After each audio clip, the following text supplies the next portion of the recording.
শ্রী পরমাত্মনে নমঃ। শ্রীমদ্ভগবদ্গীতা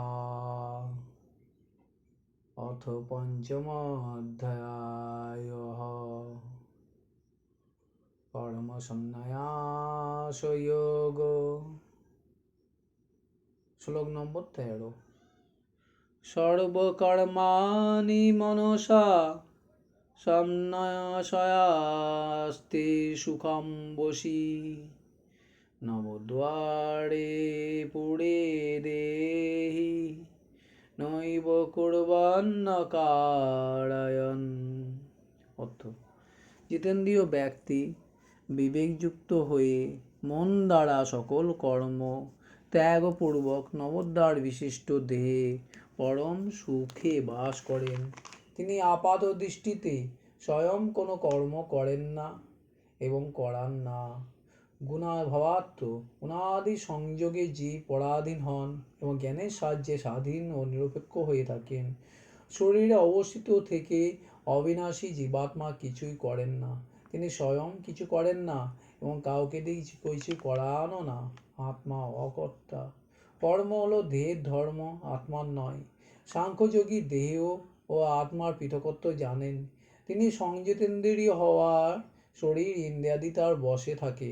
ইন্দ্রগুলি তাদের স্ব ইচ্ছার কোনো কর্মে রত হতে পারে না।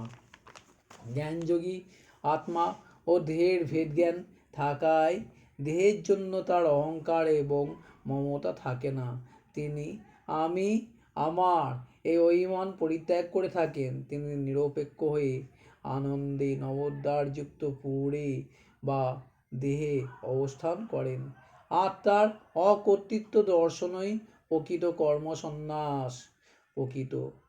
প্রকৃতি সর্বদাই ক্রিয়াশীল এবং প্রকৃতির সাথে সম্পর্কযুক্ত জীবও ক্রিয়াশীল। মমতা ও আসক্তিযুক্ত জীব নিজেকে কর্মের কর্তা মনে করেন। সাংখ্যযোগী শরীর ইন্দ্রিয়াদিতে মমতা ও আসক্তিহীন থাকায় কোনো কর্মেতে নিজেকে কর্তা জ্ঞান করেন না। ইনি দেহধারী বলে তাকে দেহী বলা হয়।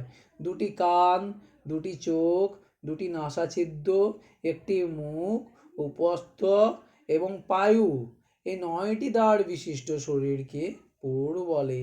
একেই নবদ্বারযুক্ত পুর বা দেহ বলে।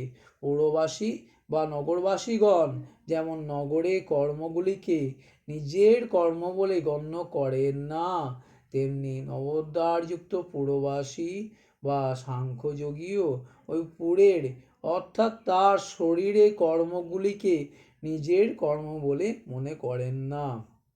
ইনি মনে করেন ওই কর্মগুলি নগরে অনুষ্ঠিত হচ্ছে, অতএব ওইগুলি ওই পুর বা নগরেরই কর্ম। কাজেই ওই সকল কর্মের কর্তা হলো নবদ্বারযুক্ত শরীর, তিনি কর্তা নন। সেজন্য সাংখ্যযোগীর মধ্যে কোনো কর্তৃত্ব ভাব থাকে না। তিনি নিজেও কিছু করেন না অথবা কাউকে দিয়ে কোনো কর্ম করান না। তিনি নিরন্তর স্বরূপে স্থিত থাকেন, সর্বদাই পরিচ্ছন্নতা রহিত, এক রস বিশিষ্ট এবং অখণ্ড সুখে বিভর থাকেন। কর্ম দেহের ধর্ম, দেহী বা আত্মা অকর্তা, এটি অনুভব করে সাংখ্যযোগী নবদ্বারযুক্ত পুরে পরমানন্দে অধিষ্ঠিত থাকেন। হরি ওম তৎসৎ।